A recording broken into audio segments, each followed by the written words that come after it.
Bapak, Ibu, saudara-saudara sekalian, tidak ada hal yang lebih agung dalam hidup kita, lebih dari memiliki kegentaran akan Tuhan. Tidak ada hal yang lebih agung dalam hidup kita dari ini. Memiliki kegentaran terhadap Tuhan. Kegentaran terhadap Tuhan maksud saya adalah takut akan Tuhan yang hebat. Takut akan Tuhan yang dahsyat. Karena Tuhan itu hebat, Tuhan itu dahsyat, maka kita patut memiliki takut yang dahsyat, takut yang hebat terhadap Tuhan. Dan inilah takut yang pantas bagi Tuhan. Takut yang proporsional, saudaraku.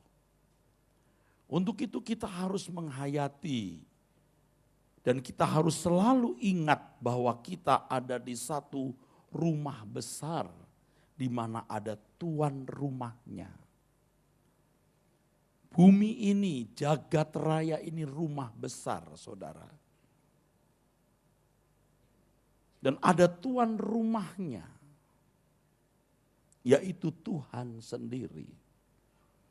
Kita ini ada di satu semesta di mana ada pemerintahan, raja yang aktif memerintah. Tentu kita tahu Tuhan. Walaupun Tuhan tidak kelihatan. Dan kadang-kadang seperti tidak ada, saudara. Tetapi Dia Tuhan yang aktif memerintah.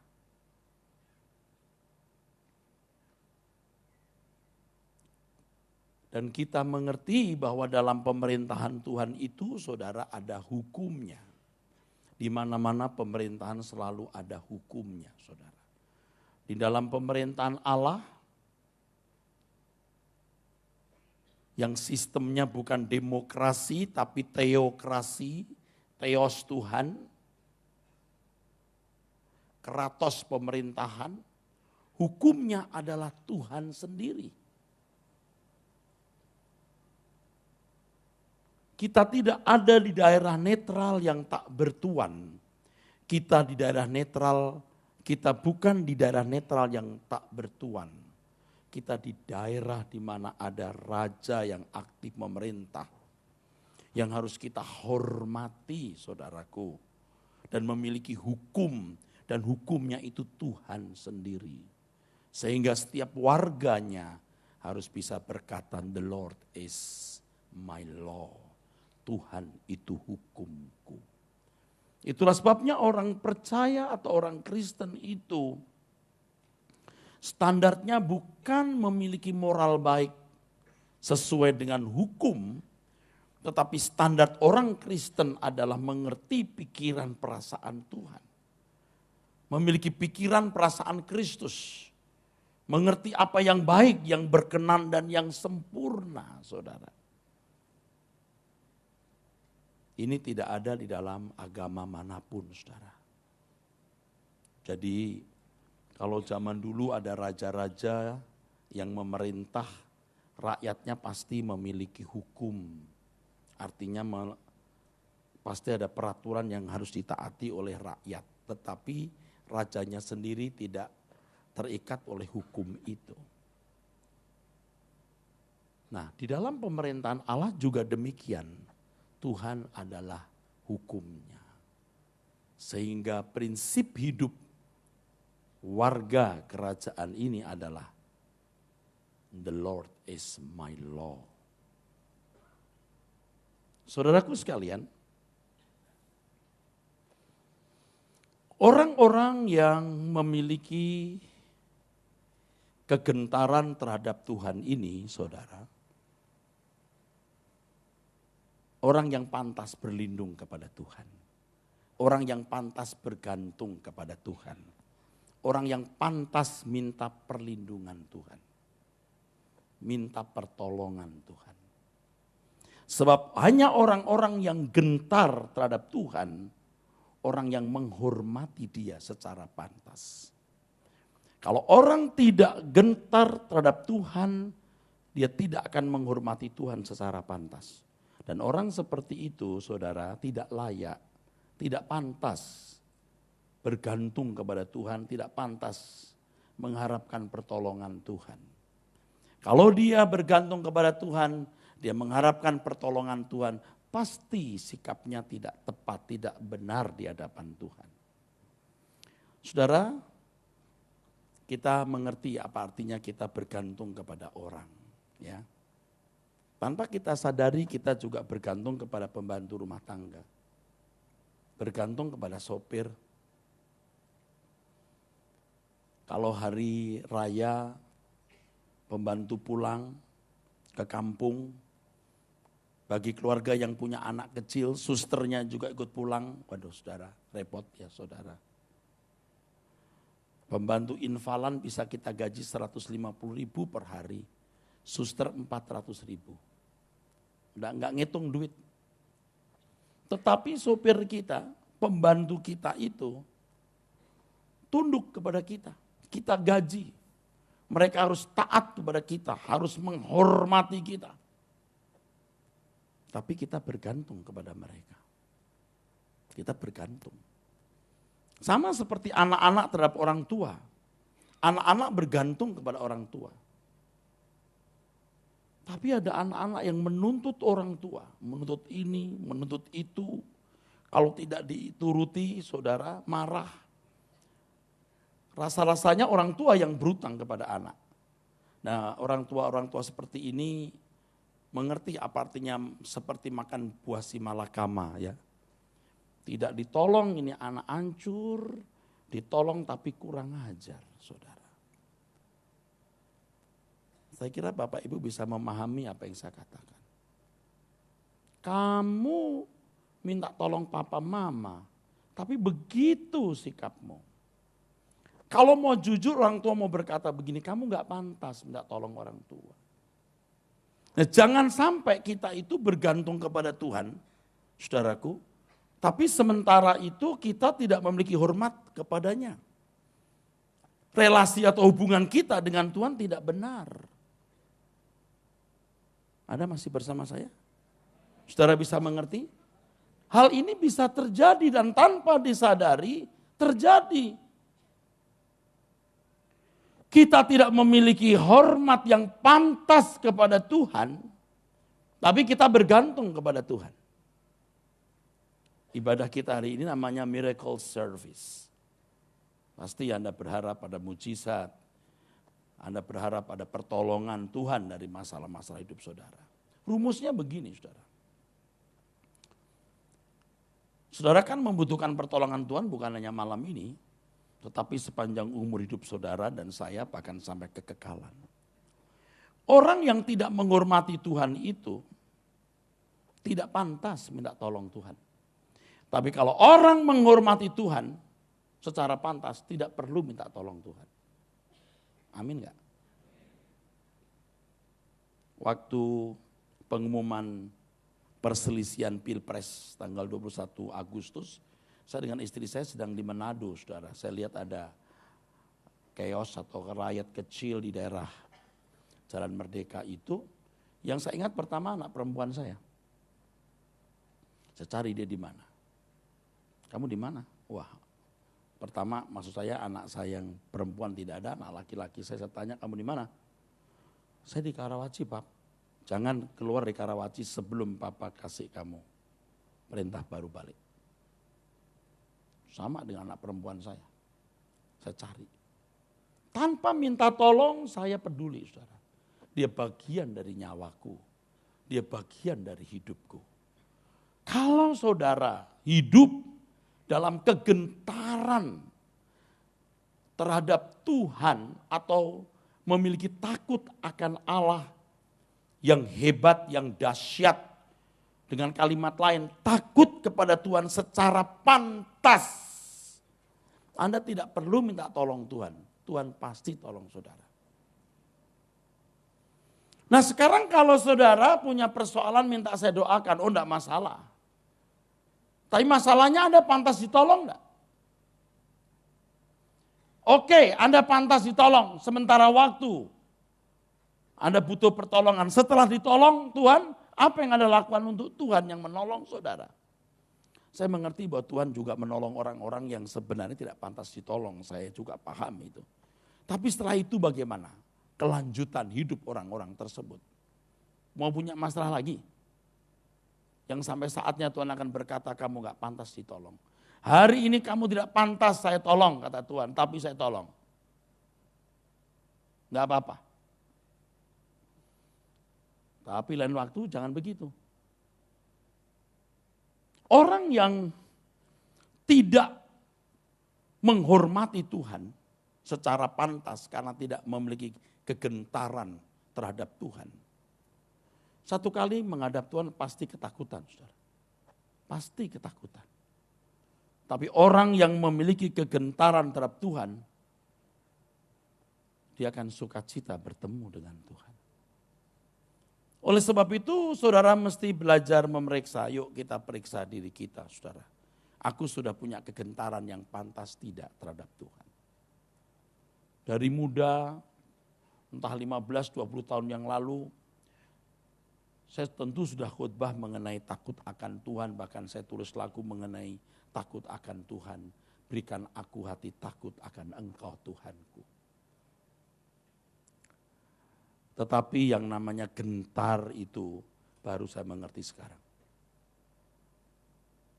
Ironis, baru saya mengerti sekarang, saudara. Gentar. Yang ini tidak bisa saya bagikan. Perasaan ini tidak bisa saya jelaskan. Tidak cukup kata kalimat untuk menjelaskan hal ini, saudara. Kegentaran akan Tuhan itu dibangun lewat sebuah perjalanan panjang pertumbuhan iman kita.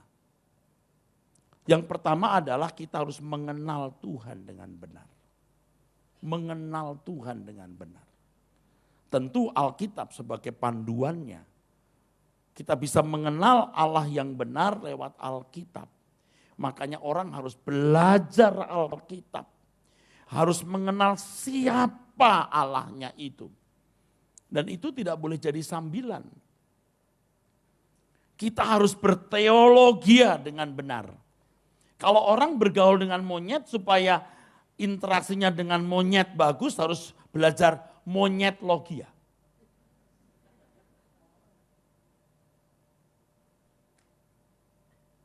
Anda bisa bergaul dengan sesama harus belajar antropologia, sosiologi. Harus belajar. Harus belajar sosial budaya, etnologi, supaya bisa bergaul dengan manusia lain. Nah kalau kita mau berinteraksi dengan Tuhan, kita harus belajar teologi ya. Harus saudaraku. Pertemuan-pertemuan seperti ini di mana saudara berkesempatan untuk belajar mengenal Tuhan, penting saudara. Tak terbayar kesempatan seperti ini. Di rumah pun Anda mesti mendengarkan CD khotbah yang baik. Baca Alkitab, baca buku rohani. Dan itu harus menjadi hal utama dalam hidup. Hal utama dalam hidup. Mesti mengenal Tuhan.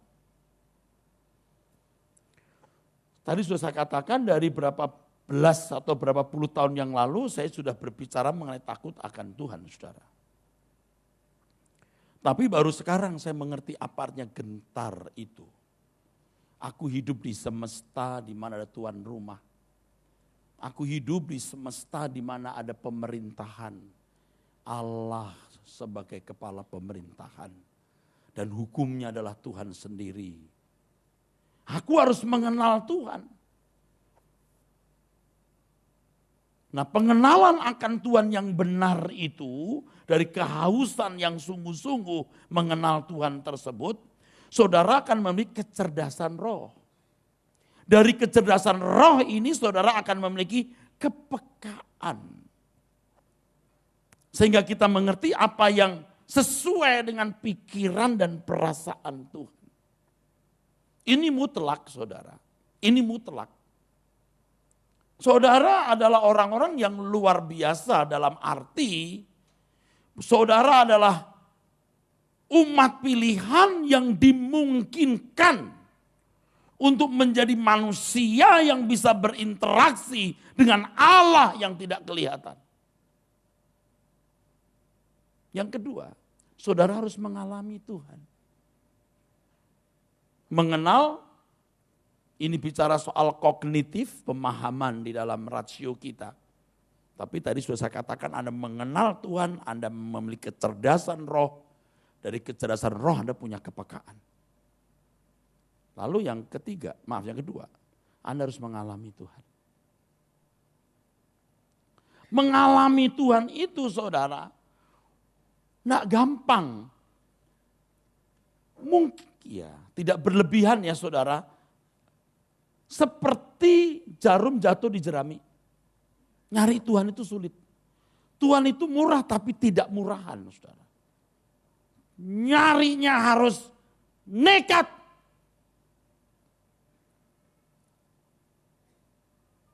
Berapa banyak waktu yang kita sediakan sungguh-sungguh duduk diam di kaki Tuhan saudara.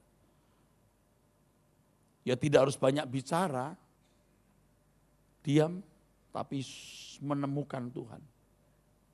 Saya bukan mau menunjukkan diri saya hebat, tidak saudara. Saya sering bangun jam 2 sampai setengah 3 pagi, jam 1 sampai jam setengah 3, jam setengah 2 sampai jam 3, duduk diam di kaki Tuhan. Kalau enggak begitu saya enggak benar saudara. Enggak mungkin bisa benar. Dunia ini manis.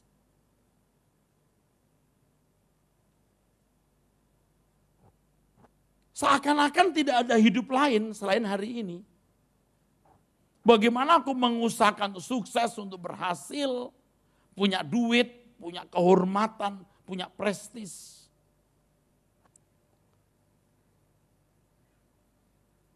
Konyol kita saudara.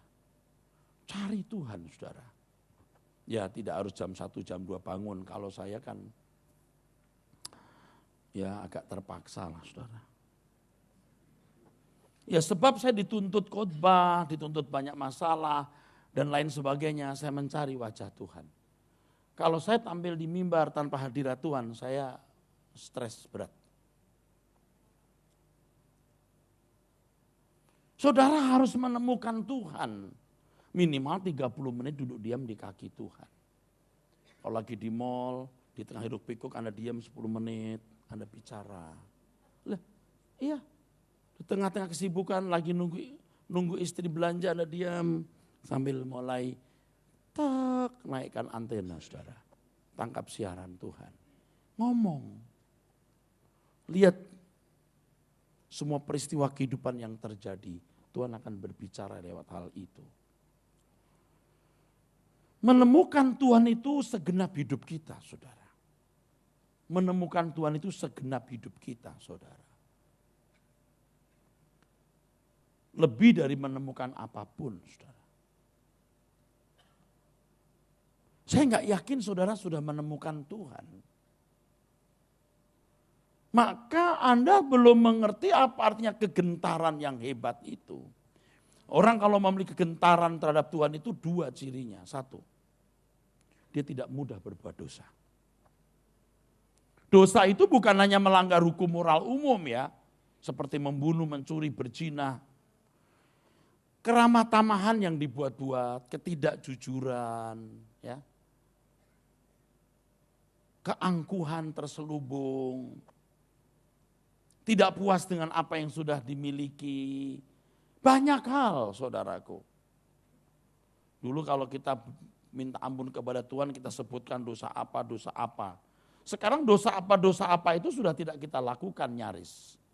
Tapi ada sikap hati kita yang salah. Jadi pada waktu kita berkata Tuhan, ampuni ketidaktepatanku. Lalu roh kita bicara sendiri. Kita tahu kapan kita tidak tulus. Kapan kita tidak jujur. Kapan hati kita bengkok. Jadi mau tidur atau pada waktu berdoa, kita mengangkat tangan dan berkata, Tuhan, maafkan ketidaktepatanku. Lalu seakan-akan ada suara begini, yang mana itu? Engkau tahu Tuhan ketidaktepatanku. Jadi seperti film muncul, apa yang kita lakukan sepanjang hari itu, atau hal-hal penting yang muncul. Kita mau bersih saudara, kita mau berdamai dengan Tuhan. Tuhan berkata, kuduslah kamu sebab aku kudus. Jadi kekudusan yang kita miliki harus berstandar kekudusan Tuhan. Itu satu, tidak mudah berbuat dosa. Saya gunakan kata tidak mudah karena kita masih punya daging dan bisa salah. Tapi ketika sudah bersalah, Anda akan merasa begitu tersiksa. Anda bisa marah terhadap diri sendiri. Jadi sampai satu saat Anda mengerti betapa sakitnya hati pada waktu Anda berbuat salah. Jadi ketika Tuhan berkata, aku tidak kenal kamu, artinya aku tidak menikmati kamu, aku tidak ginosko kamu. Itu bukan Tuhan menjebak kita loh, pada saat dimana orang tidak punya kesempatan lagi memperbaiki diri, baru Tuhan berkata, aku tidak kenal kamu. Homologeo, to declare. Mendeklarnya ke waktu itu. Kok Tuhan seperti menjebak? Sebenarnya tidak. Kalau kita berjalan dengan Tuhan, kita bisa merasakan kita ini manis atau pahit di dalam pemandangan Tuhan. Jadi waktu kita bersalah itu kita merasa begitu pahit saudaraku. Aku bersalah aku Tuhan. Jadi Tuhan tidak perlu berterus terang, nanti sekarang pun Tuhan sudah berterus terang. Asal kita jujur dan berterus terang dengan diri kita sendiri. Orang yang memilih kegentaran yang hebat terhadap Tuhan itu tidak mudah berbuat dosa. Dan kalau sampai titik orang tidak bisa berbuat dosa, itu prestasi di atas segala prestasi. Oke, beri kemuliaan buat Tuhan. Apa yang Bapak Ibu mau bawa dalam hidup ini? Amin. Apa? Seberapa hebatnya you punya prestasi di bumi? Bukan tidak boleh berprestasi, kita harus berprestasi, memaksimalkan semua potensi. Seberapa hebat kecantikan gantenganmu? Seberapa hebat rumah mobil dan hartamu? Seberapa? Tapi kehidupan yang sesuai dengan pikiran dan perasaan Tuhan, yang namanya kesucian itu nilai abadi. Itu harta abadi yang tidak bisa digantikan oleh apapun. Itu yang Anda kejar. Kalau sejak muda Anda tidak pernah berusaha untuk itu, Anda tidak akan pernah mencapai kesucian yang benar. Jujur ngomong ya, saya hampir nggak bisa selamat. Saya hampir tidak bisa selamat ini. Hampir tidak selamat saya saudara.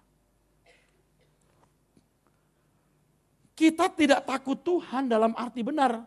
Orang yang takut akan Tuhan itu benar-benar menyerahkan kedaulatan hidupnya kepada Tuhan. Bukan apa yang menyenangkan hatiku, tapi apa yang menyenangkan hatinya.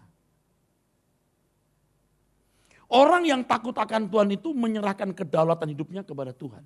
Dan itu tidak mudah, saudara. Tidak mudah. Anda tahu, si kunyuk, iblis maksudnya. Itu kan namanya Hilal bin Sahar. Hilal bin Sahar. Ya. Bintang timur putra Fajar. Itu kalau di Yesaya pasal 14 ayat 13-14 kan aku ingin, aku hendak, aku mau, begitu ya. Lihat. Dia tidak berbuat satu kejahatan dalam ukuran dekalog loh. Dia hanya mau ingin saudara. Anda percaya enggak? Anda mesti percaya, saya kasih tahu. Iblis tidak mungkin bisa mengungguli Tuhan, betul? Enggak mungkin bisa, enggak mungkin. Allah semesta alam tidak kelihatan dan mengatasi segala kekuatan.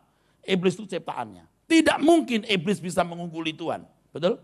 Tidak mungkin bisa. Kata menyamai damah. Damah dalam bahasa Ibrani. Damah. Ya nggak usah ditulis deh. Damah ya. Dalet mem he. Damah. Itu sama dengan sejajar. Sejajar. Iblis mau sejajar. Maksudnya apa itu Pak? Begini saudara. Kalau ada seorang pegawai yang bekerja di sebuah perusahaan multinasional yang omsetnya bisa ratusan miliar per bulan atau beberapa puluh miliar per bulan, bisa triliun per tahun. Dia pegawai, setinggi apapun posisinya tetap pegawai. Sekarang dia keluar. Dia bikin perusahaan yang omsetnya perputaran per bulannya hanya puluhan juta atau ratusan juta. Dia tidak akan bisa menyamai, mengungguli bos lamanya, konglomerat. Tapi dia bisa mensejajarkan diri atau menyamai dalam hal lain. Apa? Sama-sama bos. Sama-sama bos. Dia sekarang berdaulat atas perusahaannya sendiri yang kecil itu. Kalau dulu biar dia pangkat jabatan tinggi tetap pegawai. Tapi sekarang dia berdaulat atas perusahaannya sendiri. Nah kita ini orang-orang yang berdaulat atas hidup kita. Bagaimana bisa takut akan Tuhan kalau begini? Apa yang aku mau ucapkan, aku ucapkan. Aku mau tersinggung, tersinggung saja. Aku mau marah, marah saja. Aku mau beli apa, aku beli saja. Tidak bisa berdaulat saudaraku sekalian. Betul? Iblis tidak mungkin mengungguli Tuhan, tapi dia mau berdaulat. Dan gaya hidup, cara hidup, irama hidup seperti ini juga disuntikkan orang dalam hidup kita. Disuntikkan dalam hidup, disuntikkan oleh oknum dalam hidup kita. Nah kalau berkepanjangan saudara hidup tanpa kegentaran akan Tuhan, Anda akan berdaulat atas hidup saudara sendiri dan tidak pernah mengerti bagaimana hidup dalam kedaulatan Tuhan. Anda masih bersama saya? Bisa nangkap khotbah saya? Anda harus berubah. Kalau saudara satu kali ketemu Tuhan, Anda akan trembling, gemetar. Kamu memiliki dirimu sendiri, padahal ketika kau kutebus, kau enggak berhak lagi atas dirimu. Nah sekarang bagaimana melenturkan hati, menekuk hati kita. Supaya kita bisa berkata, Thy kingdom come, thy will be done. Datanglah kerajaanmu, jadilah kehendakmu. Saya melihat orang tuh makin kaya, makin terhormat, makin berdaulat atas hidupnya. Yang tadi saya katakan saya nyaris tidak selamat saudaraku. Udah rasa hebat, pinter, punya duit. Saya makin berdaulat atas hidup saya. Sampai titik tertentu saya sadar saya telah berbuat salah. Waktu mau balik setengah mati saudaraku. Sekarang juga masih proses ini. Proses balik. Makanya ada lagu karangan saya judulnya Aku Pulang. Saya lupa bawa pemain musik. Mestinya saya bawa pemain musik supaya nyanyi. Judulnya Aku Pulang. Aku telah mempunyai wilayah sendiri, my kingdom.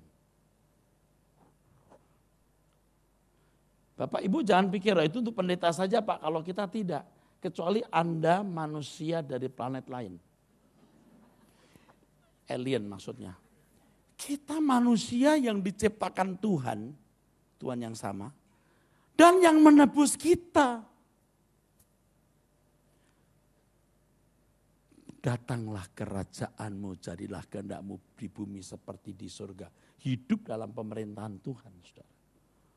Saudara harus belajar itu, berjuang, harus berusaha itu saudara. Makanya kenali Tuhanmu, belajar firman yang benar, lalu cari Tuhan. Sehingga Allah menjadi begitu real dan nyata dalam hidupmu. Real dan nyata dalam hidupmu. Dulu kalau saya doa panjang-panjang gitu, doa nyembah panjang-panjang. Sekarang bukan tidak panjang, sometimes juga panjang. Tapi kalau saya sudah berkata Tuhan, tidak berani ngomong banyak-banyak. Tuhan sudah tahu. Saya sering munafik. Oh, Engkau luar biasa Tuhan. Aku makasih. Engkau layak dipuji. Aduh, capek deh. Akhirnya saya sadar aku salah ini. Ya aku juga, ya saya pimpin doa juga kan. Ya haleluya, terpujilah namamu Tuhan. Harus tulus. Jadi saya bisa mengerti mengapa ada firman Tuhan mengatakan begini saudara. Kamu kalau ngomong sama Tuhan jaga mulutmu karena kamu di bumi dia di surga. Betul nggak? Dulu saya tidak tahu maksudnya. Sekarang saya tahu.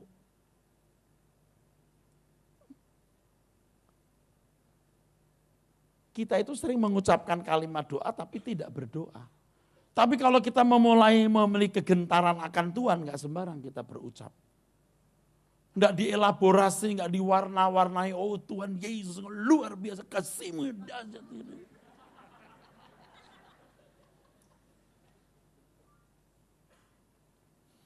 Tapi kalau saudara masih level itu ya enggak apa-apa. Sebab kegentaran itu enggak bisa dibuat-buat. Amin. Yang kedua, orang yang punya kegentaran akan Tuhan cirinya gampang. Dia tidak takut menghadapi apapun bahkan kematian. Apa yang Anda takuti kalau you memiliki hubungan yang baik dengan Tuhan? Apa sih masalahmu? Bapakmu tahu kamu membutuhkannya. Saya di Manado, saya cari anak saya, di mana nih anak saya? Orang tua di dunia bisa begini saudara. Apatah lagi Tuhan semesta alam.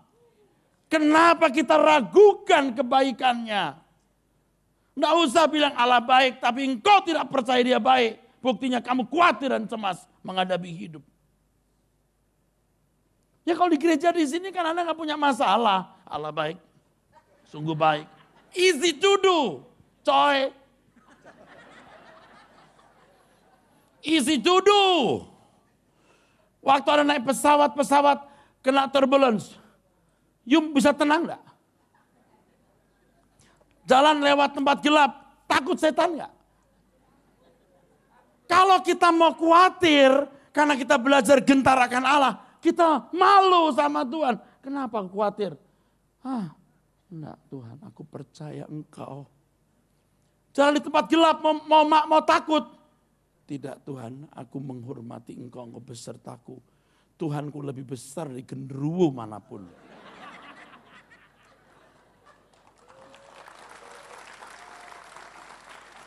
Ini kan ibu-ibu ini masih takut genderuwo. Malam hari ke kamar mandi aja mesti bangunin suami. Loh, you ngerti nggak Tuhan besertamu? Aminnya ini bener nggak? Bener nggak aminnya kayak itu? Anda punya masalah, Anda pikir Tuhan tidak tahu? Bu, Pak, kita punya anak belum lahir saja, popok kita buat. Betul nggak Pak? Dorongan bayi udah kita beli. Belum sekolah, asuransi pendidikan pun udah kita taruh. Dan sekarang zamannya Pak, udah kasih tabungan untuk anak umur 15 tahun masuk SMA bayar. Kuliah sekian, butuh sekian. Udah kita asuransikan, dolar lagi. Kita susah-susah kita asuransikan. Orang tua di dunia, apatah lagi Bapakmu di surga. Mungkin ada wanita-wanita di sini ya, yang belum kawin takut nggak kawin. Waduh udah 34 nih, tahun depan 35 nih. Waduh, gawat nih, gawat. Kenapa segawat itu, Neng?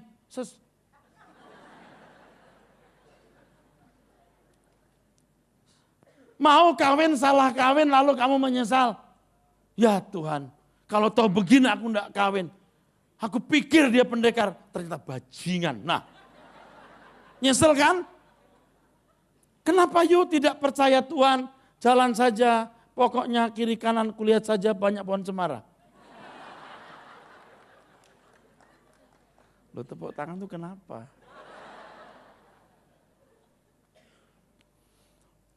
Anda kalau mau melihat mujizat, you gentar akan Tuhan, mujizat. Dapat jodoh mujizat, nggak didapetin jodoh pun mujizat. Kenapa? Semua karya Allah yang ajaib. Kalau kamu dapat ini bahaya nak, jangan. Jadi jangan saudara begitu ketemu pria itu ketemu lagi. Ini tanda, siapa yang suruh? Emang kamu ketemu terus di tempat yang sama. Lah kau bilang tanda, kau buat-buat sendiri tanda itu. Ini dia ini. Jangan gitu ya. Jangan mikir, kamu tuh tenang saja, bapakmu tahu. Ini amin ini ibu-ibu. Ini udah kawin baru amin, yang belum kawin ini. Yang udah kawin amin. Yang belum kawin amin.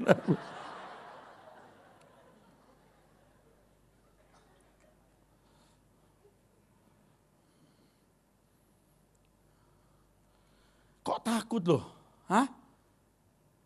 Orang yang memiliki kegentaran akan Allah tidak gentar apapun. Orang yang tidak gentar akan Allah takut dengan banyak hal. Orang yang tidak gentar akan Allah takut banyak hal. Kalau kita gentar akan Allah. Ini contohnya. Saya sering berkata begini. Tuhan, aku memilih Engkau. Aku berlindung kepadamu Tuhan. Saya begitu. Aku berlindung. Maksudnya apa Pak?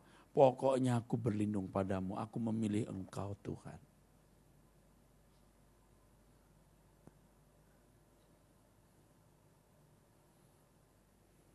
Mintalah hati yang gentar akan Tuhan.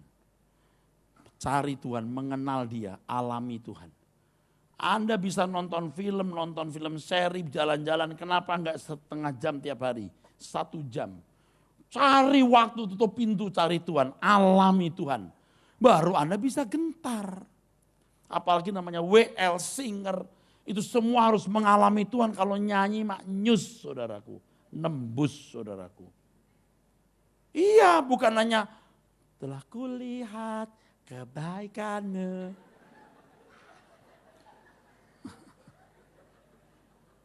From your bottom heart you say, telah kulihat kebaikanmu yang tak pernah habis di hidupku. You ngalamin. Orang yang mengalami Tuhan dan yang tidak itu beda. Beda saudara. Saya tidak promosi diri. Kalau khotbah ini cuma hasil saya baca buku atau sekolah, enggak seperti ini. Saya ini bertobat saudara, benar-benar bertobat. Tadi saya sudah ngomong, hampir enggak ketolong saya Pak. Erastus inilah rajanya. Makin hebat, makin kaya, makin kuat. I am the king. Jadi Tuhan untuk diri kita sendiri dan Tuhan untuk orang lain kalau kita kuat. Waduh saudara, kita salah nih. Dan saya kira banyak saudara yang punya kerajaan sendiri. Padahal dalam hidupmu itu hanya boleh ada satu tahta. Tahtanya Tuhan. Jadi enggak ada kata aku mau atau aku ingin, yang ada jika Tuhan menghendaki. Ini enggak gampang Pak, saya khotbah begini juga gampang, prakteknya juga sulit. Tapi saya tahu ini benar, saya memang juga belum benar, tapi yang saya ucapkan ini benar. Betul enggak? You kalau enggak bertobat mulai sekarang enggak ketolong loh. Swear. You gak akan ketolong. You makin tua itu makin menguasai dirimu sendiri. You tidak bisa menghadirkan kerajaan Allah dalam hidup saudara. Nah itulah sebabnya Matius 6:33 mengatakan, carilah dahulu kerajaan Allah dan kebenarannya, maka semua ditambahkan. Cari dahulu kerajaan Allah itu apa? Dulu yang saya pahami, yang kita pahami, rajin ke gereja. Nyanyi. Kasih kolekte perpuluhan. Ikut ambil bagian dalam pelayanan. Kantong kolekte diedarkan. Bukan begitu bro. Carilah dahulu kerajaan Allah dan kebenarannya, semua akan ditambahkan. Itu maksudnya jadilah warga kerajaan surga yang baik.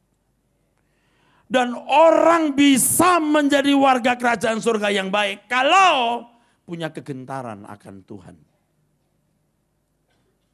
Tuhan belum nyata jadi Anda nggak gampang bikin dosa. Dikit-dikit takut. Kalau Anda gentar akan Tuhan, waduh luar biasa saudara. Selain tidak mudah berbuat dosa, Anda itu berani menghadapi apapun, bahkan kematian. Nanti sampai pada tingkat di mana Anda mengharapkan Tuhan. Mengharapkan ketemu Tuhan. Oh itu udah luar biasa. Jadi masalah saudara apa sih? Mujizat itu disediakan Tuhan. Karena Allahmu besar.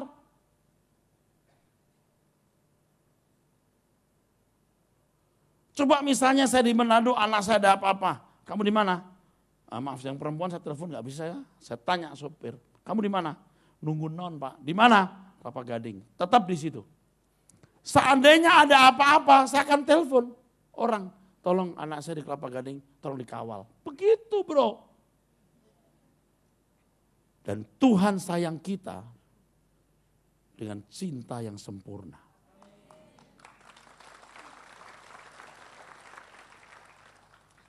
Anda nangkep yang saya sampaikan? Amin. Jadi kekasih Tuhan saudara. Mulai sekarang. Jangan hanya kebaktian hari Minggu, Anda merasa sudah mencari kerajaan surga. Jadi warga kerajaan surga yang baik. Carilah dahulu kerajaan Allah dan kebenarannya, maka semuanya akan ditambahkan kepadamu. Orang yang sungguh-sungguh memiliki kegentaran akan Allah itu, saudaraku, dia akan memperhatikan apa selera Tuhan. Tidak bisa tidak. Nah di Matius pasal 6 itu, ayat 19 dan 20, jangan kumpulkan harta di bumi, tapi kumpulkan harta di surga. Anda bukan gak boleh kaya. Saya sampai sekarang itu juga aktif cari duit saudaraku. Aktif. Sehingga ya lebih dari cukup. Gak usah pakai kolektor gereja juga saya sudah hidup sendiri. Aktif. Tetapi hati kita tidak boleh melekat di sini. Tuhan berkata di mana aku ada, kamu ada. Nah kita punya kerinduan enggak? Seselera dengan Tuhan, di mana Tuhan ada, kita juga ada, saudara. Baru-baru ini saya karang satu lagu judulnya Selamat Malam. Tapi karena orang bilang, Pak itu ada lagu dangdut judulnya itu. Saya ganti Saat Berpisah. Kalau ada pemain piano sini, keyboard. Pemain musik semua ke situ aja. Karena waktu saya 45 menit. Dan sekarang sudah 30 menit lebih. Say bro, you lihat tangan saya.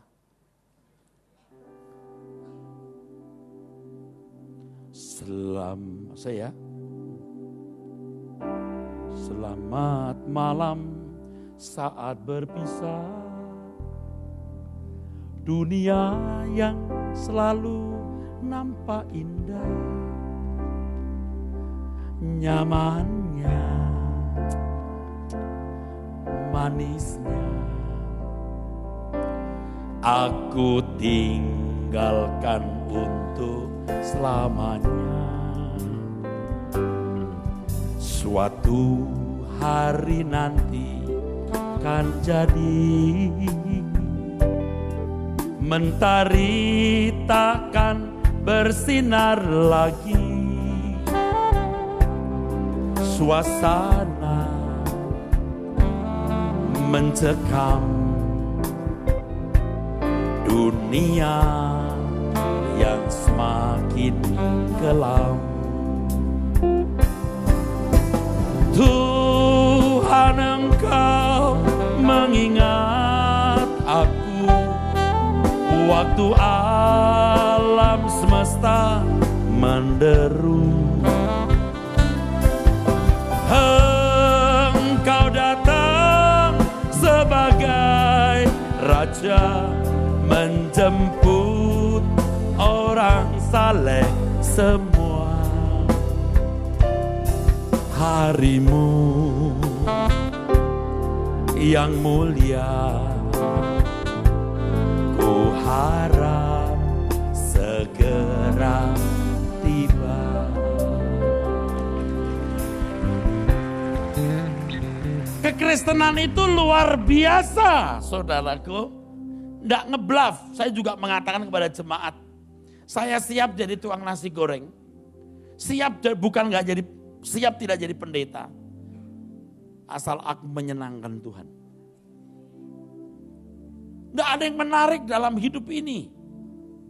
Ketika Anda gentar akan Tuhan, Anda mau mengerti seleranya. Percaya nggak saudara? Aku mau di mana aku ada, kamu ada. Kalau Anda masih dikuasai materialisme, Anda nggak mungkin gentar akan Tuhan. Allah nggak bisa berdaulat dalam hidupmu. Ini belum jadi album. Kalau jadi album, judulnya Saat Berpisah. Emang nggak ada itu album rohani judulnya Saat Berpisah. Lebih konyol lagi Selamat Malam. Oke? Saya khotbah ini bukan hanya karena saya memenuhi tugas panggilan ya Bapak Gembala Sidang kita, Bapak Yosia ya. Tapi saya rindu firman ini mengubah hidup saudara. Suatu hari kita ketemu Bu. Amin. Berapa umur Ibu? Hampir 60, Ibu duluan ya. Kalau saya masih 55 Bu ya. On paper Ibu duluan, tapi kalau Tuhan suruh saya duluan Bu ya. Selamat malam saat berpisah. Dunia yang selalu nampak indah, nyamannya, manisnya, aku tinggalkan untuk selamanya. Suatu hari nanti kan jadi, mentari takkan bersinar lagi. Suasana mencekam, dunia yang semakin kelam. Tuhan, Engkau mengingat aku waktu alam semesta menderu. Engkau datang sebagai raja menjemput orang saleh semua. Harimu yang mulia, ku harap segera tiba. Tuhan, Engkau mengingat aku. Tuhan, Engkau mengingat aku waktu alam semesta menderu. Engkau datang sebagai raja menjemput orang saleh semua. Harimu yang mulia, ku harap segera tiba. Tuhan, Engkau mengingat aku. Tuhan, Engkau mengingat aku waktu alam semesta menderu. Engkau datang sebagai raja. Engkau datang sebagai raja menjemput orang saleh semua. Harimu yang mulia, ku harap segera tiba. Ku harap segera. Saudara katakan bisa? Tuhan Engkau mengingat aku. Engkau waktu alam semesta menderu, Engkau datang sebagai menjemput.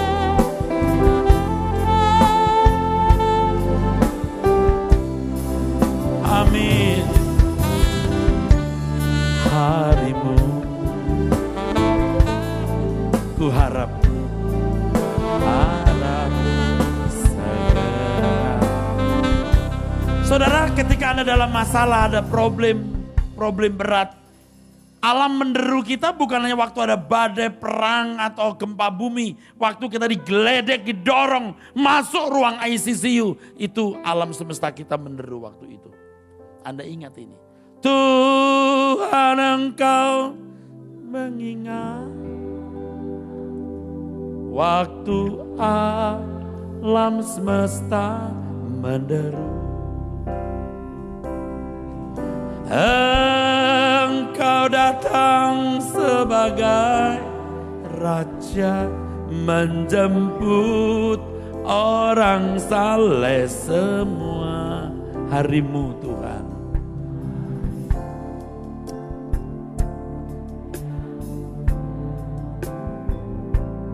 Ku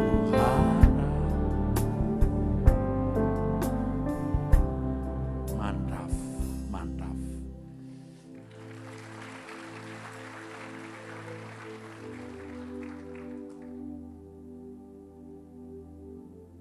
Saya lihat saudara beberapa menangis ya. Bagus lagu ini memang saudaraku. Jadi ikut nangis deh. Yuk kita takut akan Tuhan ya. Di mana ada hartamu, di situ hatimu berada. Di Matius 6:21. Pindahkan hatimu. Seseleralah dengan Tuhan. Kalau engkau ingin di dunia, engkau gak seselera dengan Dia. Lalu mata adalah pelita tubuh. Kalau matamu terang-terang seluruh tubuhmu. Kalau matamu gelap-gelaplah seluruh tubuhmu. Harus mengenal Tuhan dengan benar. Tidak mungkin kita bisa menjadi warga kerajaan surga yang baik kalau kita tidak mengenal Dia. Oke? I love you full. Mari kita bangkit berdiri.